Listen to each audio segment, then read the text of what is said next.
একটি বক ও একটি কাকের গল্প। এক সময় এক রাস্তার ধারে একটি বড় বটগাছের ডালে এক বক বসবাস করত। সেই গাছটিতে একটি কাকও ছিল, সেখানে বাস করত। গাছের কাণ্ডে ছিল একটি বিশালাকার গর্ত।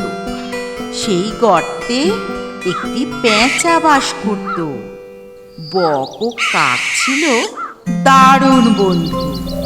একদিন পেঁচা বককে ডেকে বলল, কাক কিন্তু খুব দুষ্টু পাখি, ওর সাথে বেশি যোগাযোগ না রাখাই ভালো।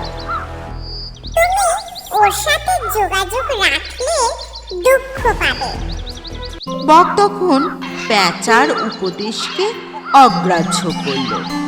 একসময় গ্রীষ্মের এক প্রচণ্ড গরমের দিনে একটি শিকারী গাছের ছায়ায় বিশ্রাম নিচ্ছিলেন।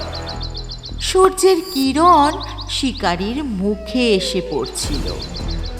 সহৃদয় বক তখন শিকারীর মুখে ছায়া দেবার জন্য সে তার ডানা মেলে ছায়া দিল শিকারীর মুখে, আর শিকারী ঘুমিয়ে পড়েছিল। কিন্তু কাক ছিল একটি দুষ্টু পাখি।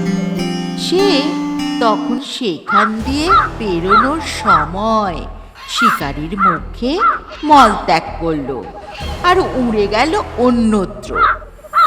শিকারী সঙ্গে সঙ্গে জেগে উঠল আর গাছের ডালে বসে থাকা বককে দেখতে পেল।